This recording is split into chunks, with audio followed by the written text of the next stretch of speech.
दौलत और जवानी एक दिन खो जाती है।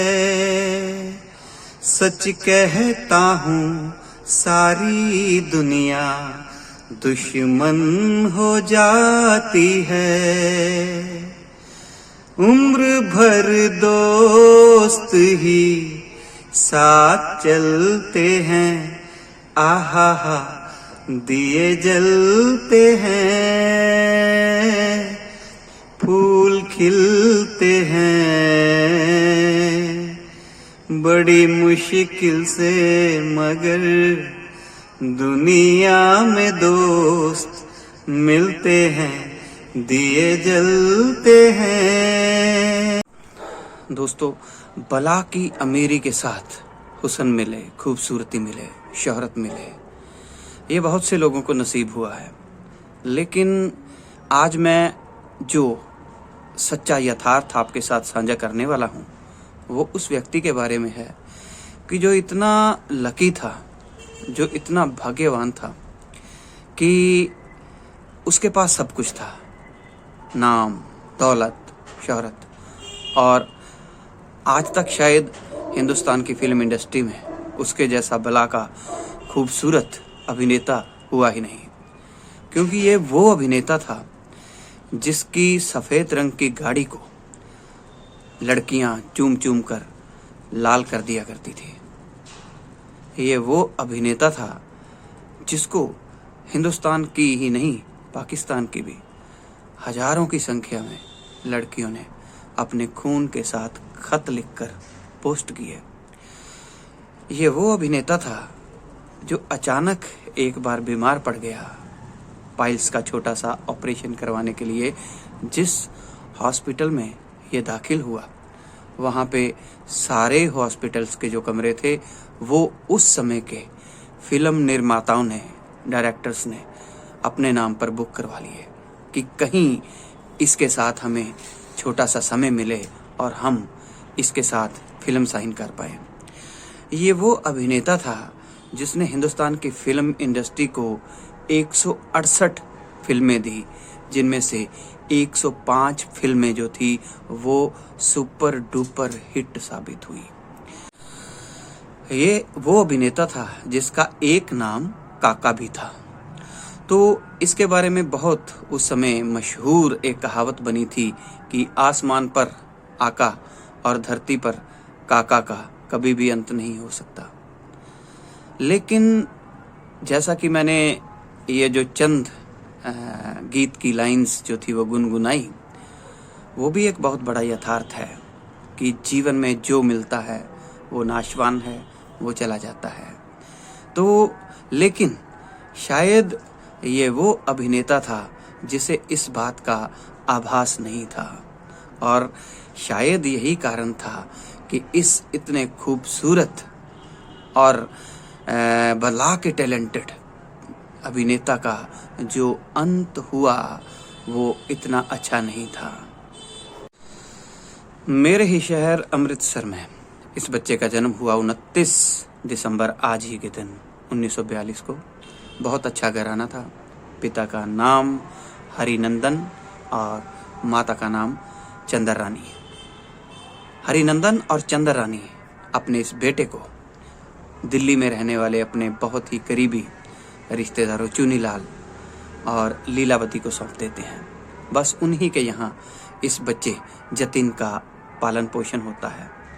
बला का खूबसूरत ये नौजवान, हिंदुस्तान में एक कंपटीशन हुआ करता था फिल्म इंडस्ट्री में, टैलेंट हंट का, तो उसमें ये अप्लाई करता है। तो 10,000 एप्लीकेशन खूबसूरत लड़के, हैंडसम लड़के भेजते हैं, जिनमें से 8 लड़के चुने जाते हैं, और उन 8 लड़कों में जो सबसे पहले नंबर पर आया था वो जतिन था। लेकिन होता क्या है कि टैलेंट हंट में खूबसूरत नौजवान के तौर पर चुने जाने पर भी जतिन को फिल्मों में काम नहीं मिलता। तो यहाँ जतिन जो है वो स्ट्रगल करता है, प्रोड्यूसर्स और डायरेक्टर्स के यहाँ चक्कर लगाता है। लेकिन जतिन की किस्मत इतनी ज़बरदस्त थी कि कहते हैं कि जिस गाड़ी में ये सभी स्टूडियोज़ वगैरह में जाता था जतिन, वो गाड़ी बहुत महंगी थी और उस समय भी वैसी महंगी केवल 2 गाड़ियां पूरे बॉम्बे में थी। एक जतिन जिसमें बैठकर स्ट्रगल कर रहा था और दूसरी गाड़ी जो थी वो उस समय के बहुत बड़े अदाकार के पास थी। तो इतनी प्यारी किस्मत वाला जतिन जो था वो आखिरकार हिंदुस्तान की फिल्म इंडस्ट्री का पहला सुपरस्टार बना। ये सुपरस्टार जो है ये 1969 से लेकर 1972 तक 15 सुपर डुपर हिट फिल्में देता है, जिसमें आराधना भी है, सच्चा झूठा भी है, सफ़र भी है और ना जाने कितनी फिल्में जो हैं वो इसके माध्यम से जाती हैं। हाथी मेरे साथी। तो यहाँ पे आके 1972 में ये जतिन, जिसके साथ बहुत सी लड़कियों ने ख्वाब देखे कि काश जतिन उनका हो, लेकिन जतिन हुआ तो किसका हुआ? जतिन हुआ डिम्पल कपाड़िया का। 1972 में 32 साल की लगभग उम्र थी जतिन की और डिम्पल कपाड़िया की उम्र उस समय जो थी वो 16 साल थी, यानी कि 16 साल का अंतर था दोनों के उम्र में शादी के वक्त। तो यही वो जतिन था जिसका नाम बदलकर उसके चाचा ने राजेश खन्ना रखा। जतिन खन्ना राजेश खन्ना हो गया। तो 168 फिल्में, 168 फिल्में, जिनमें से 105 सुपर डुपर हिट। तो यही वो जतिन था जिसने हिंदुस्तान की फिल्म इंडस्ट्री में इतना नाम कमाया कि शायद मैं समझता हूँ कि इसकी हर अदा ही निराली थी। खास करके पलकें झपकना, थोड़ी सी गर्दन जो है वो टेढ़ी करके अदा के साथ डायलॉग बोलना, ओ माय गॉड, कमाल ही थे राजेश खन्ना। तो राजेश खन्ना नाम जो है ये मैं आपको एक और आपकी जीक के बढ़ाऊं कि 1972 से लेकर 1980 तक हिंदुस्तान में ये नाम, राजेश नाम जो था वो इसी अभिनेता के कारण लगभग छा गया था। और जरा आसपास इधर उधर सारे नज़र दौड़ाकर देखिए कि कितने लोगों का नाम राजेश रखा गया। It was just because of Jatin Khanna या राजेश खन्ना। तो यही वो राजेश खन्ना थे जिन्हें कि 3 बार फिल्म फेयर अवार्ड मिला, पद्मश्री मिला, लाइफ टाइम अचीवमेंट अवार्ड मिला। तो इनसे हटके जब ये पॉलिटिक्स में आते हैं तो दिल्ली की सीट पर लाल कृष्ण आडवाणी, जो one of the biggest leader of BJP थे, उनके साथ इनका मुकाबला होता है और 1599 वोटों से ये हारते हैं, थोड़े से अंतर के साथ। और फिर वही जो सीट है ये दिल्ली की, ये जीतते भी हैं। लेकिन क्या है कि राजेश खन्ना का जो डेक्लाइन होता है, सुना है कि राजेश खन्ना का जो बंगला है आशीर्वाद, वहाँ पे लेट नाइट पार्टीज चला करती थी और बॉम्बे की सबसे खूबसूरत हसीनाएं, अदाकाराएं और उस समय के बड़े बड़े जो दिग्गज डायरेक्टर्स थे, जो इनके सो कॉल्ड दोस्त थे, वो सभी होते थे। लेकिन वो समय जो काका का समय था, राजेश खन्ना का समय था, शायद उन्होंने कभी सोचा भी नहीं होगा कि ज़िंदगी में पतन भी होता है। तो राजेश खन्ना साहब का पतन हुआ कैसे? क्योंकि जो उनकी एक नेचुरल खूबसूरती थी, उम्र ढलने के साथ साथ वो ख़त्म हुई। पहला कारण तो ये था। और एक ये शराब जो इन्होंने बहुत ज़्यादा पी, उससे और काम खराब हुआ चेहरे का। दूसरा, कहते हैं राजेश खन्ना साहब बहुत अहंकारी थे, इगोस्टिक थे। यही कारण था कि उस समय के जो दिग्गज डायरेक्टर्स थे, जैसे शक्ति सावंत हो गए, मनमोहन देसाई हो गए, यश चोपड़ा हो गए, ऋषिकेश मुखर्जी हो गए, उन्होंने इनसे किनारा करके अमिताभ बच्चन को प्रेफर करना शुरू किया। तो ये दूसरा एक कारण था। और तीसरा कारण शायद ये भी था कि लोग राजेश खन्ना की अदा वाली वो रोमांटिक्स फिल्में जो थी वो देख देख के थक चुके थे और उसके बाद उन्हें एक्शन हीरो की तलाश थी जो अमिताभ पर आकर टिकती थी, जाके पूरी होती थी। तो हमें शायद राजेश खन्ना जी के जीवन से एक प्रेरणा लेनी चाहिए।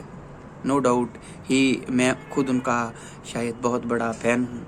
मेरे वो सबसे प्रिय अभिनेता हैं। मैं उनकी बहुत सी फिल्में देखता हूँ। अमर प्रेम तो ना जाने कितनी बार देखी, लेकिन एक प्रेरणा हमें ज़रूर लेनी चाहिए कि जीवन में खूबसूरती, हुस्न, दौलत ये सभी नश्वर हैं। ये एक ना एक दिन चली जाती हैं और हमें इसके लिए तैयार रहना चाहिए।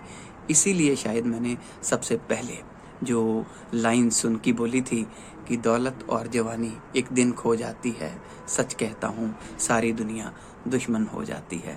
तो नमक हराम का ये जो गीत था, चाहे राजेश खन्ना साहब के साथ अमिताभ बच्चन 2 फिल्मों में आए एंड आई थिंक दोनों बार वो राजेश खन्ना साहब के सामने पौने साबित हुए हैं, लेकिन राजेश खन्ना साहब जो हैं वो इस दुनिया से रुखसत भी हुए, बीमारी के कारण रुखसत हुए, लेकिन शायद उनकी ज़िंदगी का जो आखिरी फेज़ था, बहुत बड़ा फेज़, छोटा नहीं बहुत बड़ा फेज़ जो था, वो तनाव में गुजरा, वो डिप्रेशन में गुजरा, क्योंकि उन्हें उम्मीद ही नहीं की थी कि वो लोग जो उनका चढ़ता हुआ सूर्य था, उनके अंग संग रहते थे, वो उनको छोड़ जाएंगे। वो इसी धोखे में रहे। उन्होंने सोचा दुनिया मेरी है, लेकिन दुनिया ने दिखा दिया कि काका दुनिया आपकी नहीं, दुनिया उसकी होती है जिसका सूरज अपने शबाब पर होता है। तो आज 2012 में राजेश खन्ना साहब इस दुनिया से रुखसत हुए। इनकी 2 बेटियां रिंकी और ट्विंकल खन्ना, इनके दामाद अक्षय खन्ना जी। तो 2012 में ये दुनिया से रुखसत हुए राजेश खन्ना साहब। तो आज उनका जन्मदिवस है। उनके जन्मदिवस पर हम उन्हें बहुत बहुत श्रद्धा की भेंट करते हैं, नमन करते हैं। तो मुझे आशा है कि जितनी बातें मैंने आपके साथ राजेश खन्ना साहब की डिस्कस की हैं वो आपको पसंद आई होंगी। और आखिर में उन्हीं की ऊपर जो पिक्चराइज हुई थी गीत की लाइनें हैं वो बहुत प्यारी हैं। कुछ तो लोग कहेंगे, लोगों का काम है कहना, छोड़ो बेकार की बातों में कहीं बीत न जाए रहना। कुछ तो लोग कहेंगे। अगर वीडियो पसंद आई हो तो आगे ज़रूर शेयर कीजिएगा। इधर से गुजरा था, सोचा सलाम करता चलूँ।